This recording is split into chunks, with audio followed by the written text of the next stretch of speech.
As a black girl, our hair is usually always the hot topic. The good, the bad, the versatility, the different textures, and the individuality. But me personally, I haven't always had the best relationship. And for most of us, it always starts when we're young. I can only remember as far as back as like, what, 8? Because, 34 in memory is kind of. Aside from rearranging the whole house every other weekend, my mother would take the weekend to do all of our hair. And when I mean the whole weekend, I mean the whole weekend. The goal was for the style to last up to 2 weeks. And that meant great. She would wake us up early and not the normal way. Coming into our room, gently waking us up, pulling back the curtains, letting the morning sunrise through. I thought I broke my chair. Letting the sunshine breathe through the room. We heard as we listened to the birds chirp in the trees next to our bedroom window. No, she would blast gospel music, make noises in the kitchen as if someone was coming to steal all of the lids from the pots. So we couldn't sleep through that if we wanted to. The good part about that was my mom always had breakfast ready and waiting. By the time we came downstairs, it was as if none of that abruptly waking up mattered. If the church music choir singing didn't wake us up, the smell of a hot breakfast did, and she would do it up too. Pancakes, egg, bacon, sausage, grits, toast with butter and or jam. And if we were still hungry after that, we would see cinnamon rolls coming right out the oven, hot, fresh out the oven, ready to dig in. Just, I miss those days. But the gag was, that was the only meal that we got. That was it for the day. Anything else after that was a snack. But the mission was hair. Hair was the mission. And to give my mom some grace, she was a single mother. She was doing everything by herself, so she did the best that she could. My mom would start with my younger sister because her hair was manageable. It was full, but not as thick, kind of curly. You could put water on it and it would just coil up and curl so pretty and bouncy. And then next was my younger sister, who's the one underneath me. She would go next because her hair was in between mine and my younger sister's. It was curly, but not coarse, but not as full. It was the nicest and easiest to do. Like, she wouldn't say it to us, but I overheard her talking to her friends about hair day. And all my mother had to do with her hair is spray it with some oil and slick it down, and it would just go down nice and smooth. And I won't lie, for a while I was pretty jealous. I kind of still am just a little bit, but don't tell her I said that. And then it was my turn. That chair seemed like the chair from a dentist visit. That chair seemed like a chair that was a chair of all chairs, if a chair could chair and a chair would chair. That was dumb. After she washed it, she would blow dry her hair one at a time, and the blow dryer felt like a damn heat blowing device that they would use on witches in the medieval times to get them to admit that they were a witch. This is when my mother started to complain. You see, my hair is very thick, it's coarse, and it's long, and it's stubborn. You get the idea. I think what made me feel self-conscious about it was when my mom would complain about it. She would complain about how long it would take. I remember her getting frustrated, and by the time she got to me, she would need to take breaks, or she would need to do half that day and half the next day. You could just narrow it down to her being tired of doing hair because she did my sister's hair before she got to mine. You could just narrow it down to that. But at the age of 8, I didn't see it done. Now, all of our hair would be done the same. Braids, designs, beads, lots of beads. So many beads. When we walked, we sound like maracas. When she took us to the park, it wasn't hard to find us. All she had to do was listen. Now, my mother wasn't a hairdresser or a beautician. She didn't do other people's hair, but our hair was always done. Outfits, questionable. It was the 90s. All child's attire was questionable. My mom did her best. I'm sure she was just tired from doing all of our hair in one go. But when I went to school, it was a different kind of discouragement.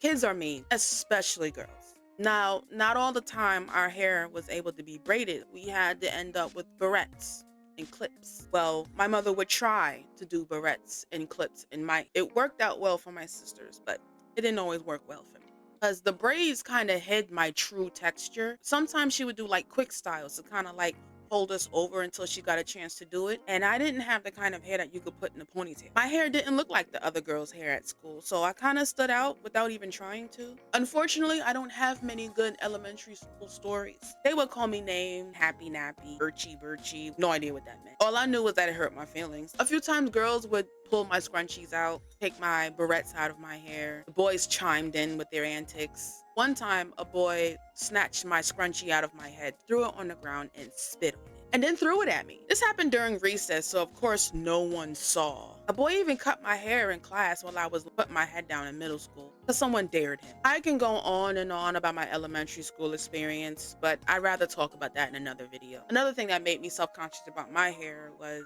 when people would compliment my sister's hair while I'm standing right there and I would not get that same compliment. I'm not laughing because it's funny. I'm laughing because it's just a response to my trauma.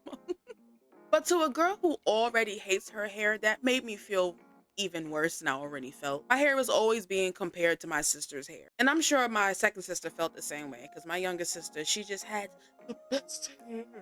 And the start of my teenage years weren't the best years of my hair appreciation journey. My aunt even threatened to put a relaxer in my hair if my mom didn't do it. And after hearing that, I think the only thing I wanted was a relaxer after that. When I was 12, I begged my mom for a relaxer, and she obliged. So at 12 years old, I started relaxing my hair, only to have soda poured into my hair during school. Again, middle school. Not many good stories, but a video for another time. The bullying was real, y'all. Now again, my mother was not a beautician, but she honored my request. She did a good job too. The confidence was out the window. I felt like I was the queen of England. Like it opened up a new door of confidence for me. I felt better because I knew I looked better. I could put it in a ponytail. All I had to do was use a little bit of gel or hairspray and my hair would just slick back. I felt good. I was always in the mirror. But the problem with putting chemicals in your hair at 12 is I didn't know how to take care of it. I didn't understand the importance of wrapping my head up at night. So that high was very short-lived because my hair started to break off bad and fall out even worse. After a few touch-ups, that glory was gone. So my mom was forced to cut my hair. My first big chop broke me down in tears and I cried. I want to say like my rest of my 6th, 7th grade year, it was just, I was in the shadows. And then at that point, I begged my mom to put extensions in my hair. But that was the one thing she was against. She drew the line at hair extensions, not chemicals. But no, we're not putting in extensions in your hair. The past. I'm an adult now. As I got older, I learned to do my own hair myself. Never let anyone see my real hair texture. No guy I've ever dated has ever seen my real hair. It's still kind of bad. Even now, I'm still dealing with it. I've never been to a salon to get my hair done. I don't even let anyone touch my hair. So that's why I learned how to do my hair myself. Whatever I wanted to do, I learned how to do it and I did it.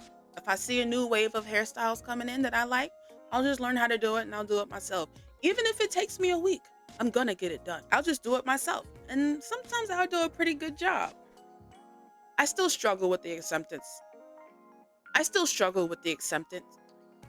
I still struggle with the acceptance of my hair and my hair texture. If it's not braided or underneath a wig, I have a fresh relaxer. Even at my grown age of 34, I'm still struggling. Just a word of advice to parents. When you think your children aren't paying attention to your words and your actions, they are. Teach them the importance of confidence. Teach them the importance of loving them for who they are with everything that they have, and making the best of what they have instead of wanting what someone else has. I've had a conversation with my sisters about this, and come to find out, they actually are jealous of me with my hair because my hair holds braids. And my sister, my younger sister right now, she's starting sister locks, but they won't lock. And she's mad at me because I won't get them.